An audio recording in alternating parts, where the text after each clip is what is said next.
Good afternoon students. तो हम पढ़ रहे थे फोर रिलिम्स ऑफ द अर्थ वाला चैप्टर। तो ये चैप्टर जो है हमने कंप्लीट कर लिया है। तो इस चैप्टर के हमने एक्सरसाइज भी किए थे, filling the blanks, match the column और ट्रू एंड फॉल्स। तो ये तीनों एक्सरसाइज जो हमने पिछले वाले लेक्चर में कंप्लीट कर लिया था। तो आज हम इस चैप्टर के ब्रीफ एंड डिटेल क्वेश्चन करेंगे। फर्स्ट क्वेश्चन देखिए, what does cell stand for. तो सेल मतलब क्या होता है, सेल स्टैंड फॉर। तो इसका आंसर है the upper layer of the crust is known as a cell. जो क्रस्ट के ऊपर वाले लेयर को हम क्या कहते हैं, सेल कहते हैं। और ये सेल जो है वो दो वर्ड से बना है, किससे, एक तो सिलिकॉन एंड एल्यूमिनियम के इनिशियल लेटर को मिला के बना है। The upper layer of the crust is known as the shell. The word shell is formed by the combining two initial letter of the silicon and the aluminum. Second answer है, explain the process of water cycle. Water cycle जो है वो किसे मतलब water cycle के process को explain करना है। तो इसका आंसर है, the sun heat the water in the water bodies, causing water to evaporate and rise up. On reaching cooler height, water vapor condenses to form the droplet of water, which combine to form the clouds. When the clouds become too heavy to float, they fall down on a rain or the snow.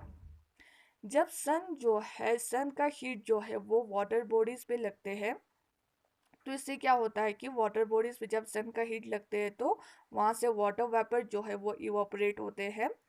और ये water vapour जो है वो cooler height पे पहुंचते हैं। और ये वाटर वेपर जो है वहाँ पे कंडेंस होकर एक ड्रॉपलेट ऑफ वाटर बन जाते हैं। और ये ड्रॉपलेट ऑफ वाटर जो है कंबाइन होते हैं क्लाउड्स के साथ।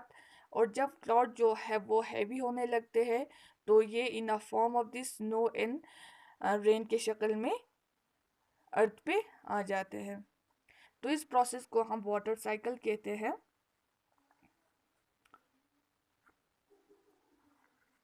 थर्ड क्वेश्चन है, name the layer of the earth. Earth के लेयर कितने हैं। तो the earth is divided into a three main layers. तो अर्थ जो हमने डिवाइड किया था तीन लेयर में, एक तो कोर, मेंटल और crust. The earth is divided into a three main layer, core, mantle, crust.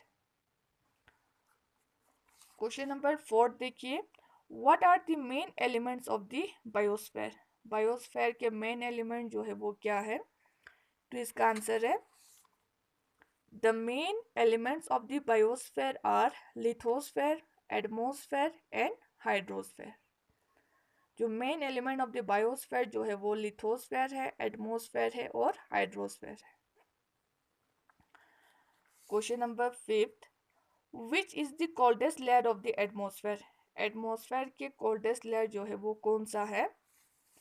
तो इसका आंसर है, मेसोस्फेयर लेयर जो है वो सबसे कोल्डेस्ट लेयर है of the atmosphere. Mesosphere layer जो है is the coldest layer of the atmosphere.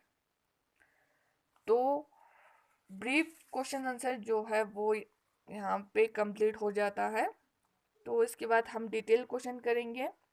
Detail question के सेकंड आंसर देखिए। सेकंड क्वेश्चन देखिए, how is the stratosphere different from the troposphere. Stratosphere जो है वो कैसे डिफरेंट है ट्रोपोस्फेयर से। सेकंड क्वेश्चन देखिए,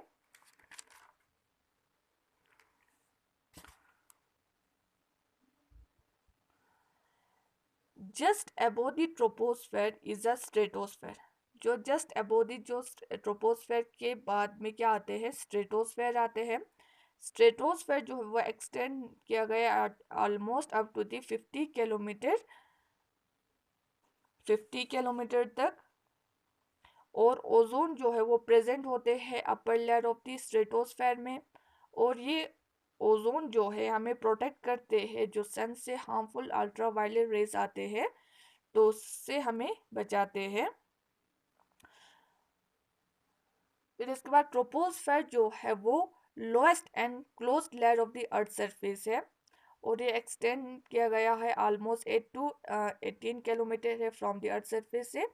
और जो एटमॉस्फेयर जो है वहाँ पे थिकर होते हैं, और टेम्परेचर जो है इन दिस लेयर में डिक्रीज होने लगते हैं जब जितना हम ऊपर की तरफ जाएंगे वहाँ पे हर एक 165 मीटर के बाद 1 डिग्री सेल्सियस जो टेम्परेचर जो है वो डिक्रीज होने लगते हैं। Just above the troposphere is a stratosphere. Stratosphere extended almost up to the 50 kilometer. Ozone is present in this layer of the atmosphere stratosphere. The ozone layer protects the earth from the harmful ultraviolet rays of the earth. The troposphere is the lowest and the closed layer of the surface of the earth. It extended almost 8 to 18 kilometer. The atmosphere is the thickest here. The temperature in this layer decreases at rate 1 degree for every 165 metre. तो ये है आपका जो details के second question का answer है। Third question देखिए, what is the importance of atmosphere. Atmosphere जो है, एटमॉस्फेयर का इम्पोर्टेंस जो है वो क्या है, तो देखिए atmosphere is very important for us. Atmosphere जो है हमारे लिए बहुत इंपॉर्टेंट है because the oxygen present in the air is a life support system for every organism. जो ऑक्सीजन प्रेजेंट होते हैं एटमॉस्फेयर में, ये सारे ऑर्गेनिज्म को जिंदा रखने के लिए मदद करते हैं। Second, nitrogen helps plant to grow. Second जो है नाइट्रोजन क्या करते हैं, प्लांट्स को ग्रो करने में मदद करते हैं। थर्ड, जो water vapours and dust particles होते हैं एटमॉस्फेयर में, उसकी वजह से अलग अलग वेदर फिनोमिनन होते हैं। इसके बाद फोर्थ, जो carbon dioxide helps plants to make their food through the process of photosynthesis. जो कार्बन डाइऑक्साइड जो है वो प्लांट्स की मदद करते हैं खाना बनाने के लिए through the process of photosynthesis के ज़रिए। तो एटमॉस्फेयर जो है वो बहुत ही इम्पोर्टेंट है हमारे लिए।